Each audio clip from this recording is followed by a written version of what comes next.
'Tis us again. The gentleman Taylor. Victoria Baylor, professional dressmaker. Hey guys, We back again. we're back at it. So good to see you guys, and thanks for tuning in. We always never take that for granted, huh? It's always a pleasure to have you guys It really is. visiting with us. Well, we are on to another episode this week. Last week we had a lot of fun talking about, or at least asking people how they file their sewing information, how to keep it all together. And of course we showed you 3 methods. So if you haven't tuned into that, please see the last episode.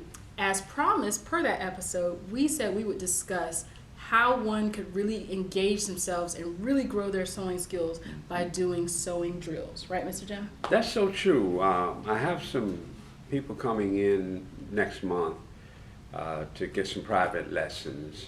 And the first thing I asked them, what are you doing? And they automatically said, we're practicing sewing straight, setting in zippers and pockets. I said, that's very good. And I know that has to be refreshing for you to hear, because It really is. so really many is. people are like, I'm sewing, and you're like, well, what are you doing? And then I know for us, we both teach, when you look at what they're doing, you're like, well, that's not really, the fundamentals are missing. So for people to acknowledge the fundamentals, I know that kind of makes your heart happy. Yes. Let me just say this. One young lady who's going to start with me next month is also, she just graduated from one of these design schools. And she basically said how disappointed she was because she didn't learn any fundamentals. But yet they're telling her, don't worry about it. You graduated from our school. I've said this and I'll say it again. The industry could care less about a piece of paper that you receive on completion of it. The industry only cares about, can you do the job? So she also said, but I've been following you and I've been working on my sewing straight. That's right. Zippers and pockets. So she's going to start with me. But I say this over and over again because your eyes will not deceive you. Now you can close one eye if you want to and think you got it, but they won't. Those are the basic things, and it reflects on whatever type of garment you make. I don't care what it is. You're going to see those things first. So that's right. And you're right. And again, the reiteration we give, we just want people to think of sewing differently. Don't think of sewing in terms of garments. People always think about, like, I made a skirt, I made a top, I made some pants. No, those things, those actual garments are composed of sewing steps, techniques, and methods that are incorporated into that to actually make a pair of pants. You got the pockets, whether it's a beason or a slanted side pocket, you got a zipper. If you don't do that right, then you have a poorly made pair of pants. You sure do. So the goal isn't really poorly made anything. Yeah, so the goal really isn't to conquer the garment. It's really to conquer the processes of making the garment. You do the processes right, you got the garment. That's it. That's super easy. So anyway, so we have some things here we're going to show you. You don't really need to overthink this. Drills are drills, and oftentimes most people don't start doing something because they think they have to have it all perfect or have it a certain way. If you sew, you have scrap fabric. Everybody does. Has scrap fabric. Save your scrap fabric and do these drills. And Mr. Jim is actually, these are some of the ones that he's shown his students, or has his student. Anybody that joins in with him has to do it. When I connected with this man, even though I knew how to sew, he still had me doing drills because he wanted to verify and make sure that people have the basics, and I respect that. So some of the ones, it's funny, that I have from when I practiced with him, really simple. So you can do an easy zipper drill. If you want to practice your zipper, take 2 pieces of fabric together, Mr. Jim. 2 little strips. 2 strips, doesn't eat up much, sew the bottom together. That's it. Press it open, and then this is one of our lap zipper. There you go. Yeah. Always also, as you see, when you practice everything, we practice them in odd colors so you can see any errors that you make. We stitch it, whatever color it is, you put it in an odd color so it really pops out on you. This way you can really see. If you set a zipper in. Now, if the zipper was the exact same color, it blends better. If the thread was the same color, it blends better. But you see, we put a darker zipper or a lighter zipper if it's a dark color, and so on and so on. Then you can see the old cliche, the errors of your way. Exceptional point. You're absolutely right. And what you probably can't see from here is the stitching is in gold thread. He's absolutely right. The zipper is a darker color, and then the fabric. The goal of this is not exercise. It's not to match anything. No. It's just to do a drill and to practice. Sure. And you're right. Sure. You can see wonky stitches when they're different color. Then. Oh yes, you can't really ignore those. Uh-huh. So there's that, and then show them, tell them how you put your pants together. It's really cool. You just do a little truncated version. Right. When I practice, if you do a front for pants, you only need a piece this big. There you go. Because this is where the pants are made up top. The rest is just the leg.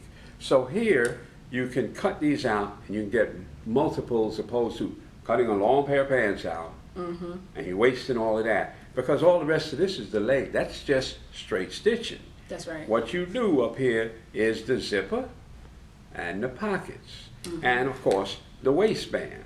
That's right. But you only need an area this big, see? So if you had a yard of fabric, you could probably cut at least 3 of these out of a yard of fabric, opposed to taking a yard of fabric and cut it with the leg and all. The leg is just straight the rest of the pants. That's right. And the easiest way to get this done is if you don't have to, I mean, we could free draft the form on that. You know, you got the crotch curve and then it comes down the bottom. Just use a pair or use one of your current pants patterns. Yeah, that's all. And then just cut this, like you said, right underneath the crotch a little bit, maybe about 4 or 5 inches down. Just cut the front piece, cut it duplicate, 2 of them. There you go. Put it together and sew it like you normally would sew a pair of pants. That's right. Yeah. And then you sew your zipper in, and then do a few of these. If you don't get this right, then just keep doing it. The first time you do it, oh, I got it. No, you don't. Do it again and again and again and again. And let me say something else, and this goes back to what we talked about last time. Even if you were really good at it, I mean, when you have Kobe Bryant, I know just retired, but think about it. He probably always did drills. Every day. On like the same thing, there was always practicing dribbling, there was always practicing shooting. I'm sure he could have got to the point where he was like, well, I'm really proficient in this. Right. But the reason you just do drills, even occasionally, don't have to do it every day, but maybe a couple times a week or one day a week, you're like, I'm just going to do about 3 or 4 of these zippers and set them real fast. Well, the main thing, I think something... You get a little noise back there, but the main thing you learn is that you get quicker and faster. I have a current student, she'd only be with me a couple more weeks, was a college basketball player. Okay, and she's tall. Very good one. Yeah, she's tall. She's like she can ball. And a very good one. And the first thing I asked her, how does your season go? Well, it starts with the fundamentals. There you go. You understand what I'm saying? And then they get ready for a season. The season is when it gets good enough where I'm ready to wear it. That's your season. That's right. Okay? And then you're playing the game there. Now you're in the game. That's See? right. Now you're in the game. And from there, you play the game. Now that's to make them, wear them, and display them on you. That's See? right. So people can see them on you. Now you're dribbling down the court now. Okay, either you win the game or you lose the game. Next day you might get a day off. Then the following day it's back to fundamentals again. Okay, how long you been playing? That's right. And you work up to the game again. Well, there comes a time when you really have this. All right. So now you're on the championship squad. Well, every time you make one, it's the same as doing the fundamentals.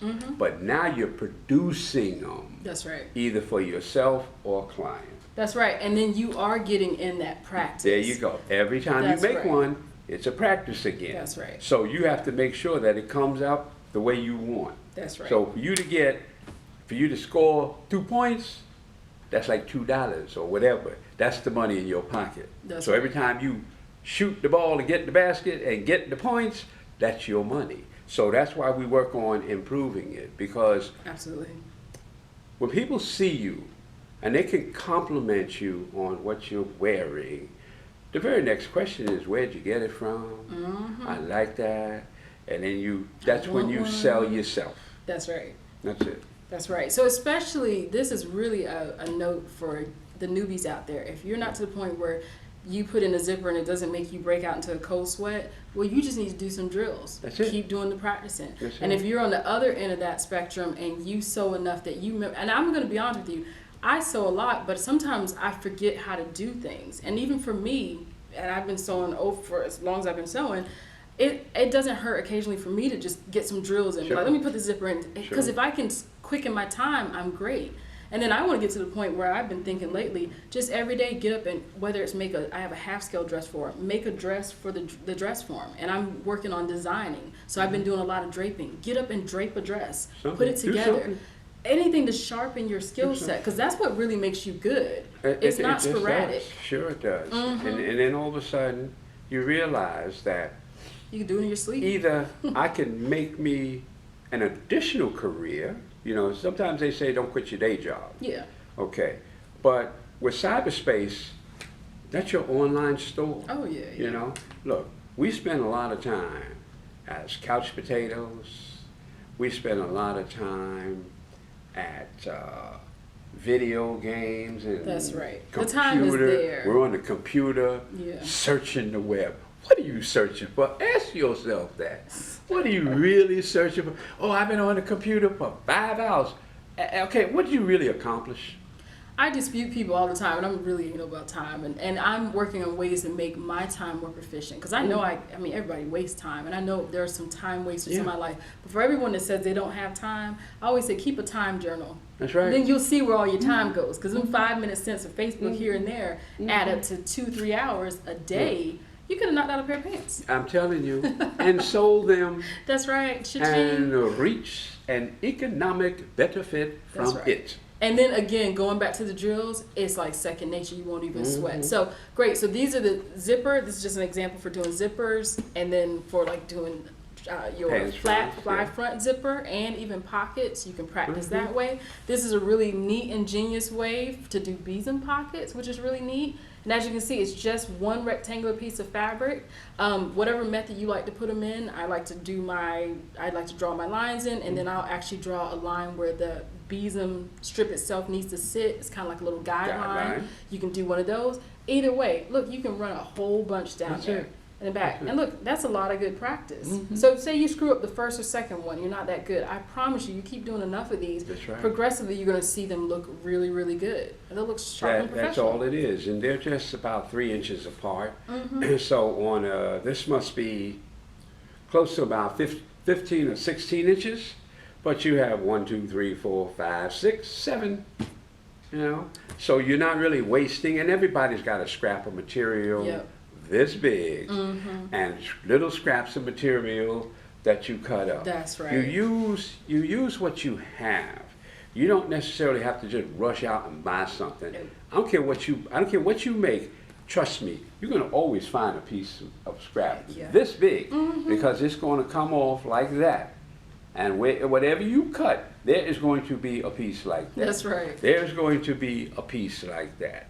There's going to be strips along the edges. Everywhere. You know, that you're going to use, see? And then, a lot of times, if you don't have an excessive amount of zippers, take it back out. Yeah, just reuse them. That's what I do. Just reuse it. Reuse the zipper.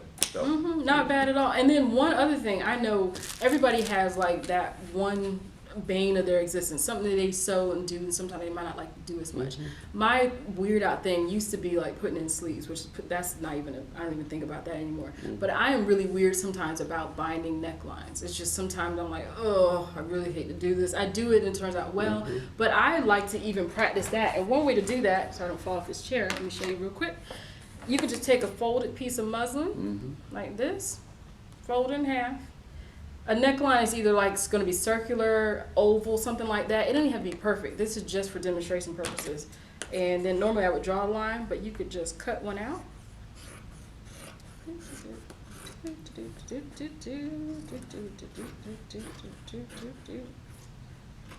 Now sing your little song. I'm forever singing. I'm forever whistling all the time. And there we go. And then again, it doesn't have to be a certain shape, but look, you have an oval. What you're trying to learn is the concept and practice the concept. Anything circular, semicircular, sometimes we have V-neck. If you have a problem with that, you can create that into your for your neckline. And then you can either buy bias binding, make your own, which is really easy, That's like a right. 2-inch strip on the bias. Okay, on the bias. And once again, look at how small that little scrap is. Yeah, not big at all. You have to cut the whole thing out. Nope. You just need a little scrap there. Nope, and you're right. And when you're cutting stuff out, you know you have that fold piece that's like left over. I always have at least a yard of fabric or half a yard left over. Do that. Practice your binding. Don't like it? Look up some other methods to do it. Mr. Jim will be releasing a binding course for those that are interested. I really like his methods. I've adopted them. Really quick and easy ways to do binding. I mean, you have to think twice about it. Don't have to stress with like these little thin pieces and doing stuff. Anyway, so be on the lookout for that. But that's the methods. I mean, what else can we say? Drills to get better, right? Drill. You know, don't need to think twice about this. But that's it. That's it. That's it. On that note, we will close out. Encourage you to go out there and drill yourself up. Yeah. Have fun sewing. The more you do it, the less stressful it becomes. It really does. That's right. It really does. So keep tuned to us. We will give you whatever we can give you that will help you along your journey in this world of sewing. That's right. Whether you do it as a profession or whether you just increase your volume of clothes. See, because a lot of people that come to me aren't really looking to get into the business. That's right. They just want to improve. They're tired of paying these astronomical prices for garments that aren't made that well, and that there are 10,000 others like that. And they have to get them altered once they buy them. That's right. So why not just, go straight and make them fit from the start? Okay, well, that's us. I'm Victoria Baylor, the Dressmaker. Gentleman Jim the Tailor. Go out there and use your gifts. God's given them to you. You're fabulous. Use them. All right. We'll Bye talk to now. you later. Bye.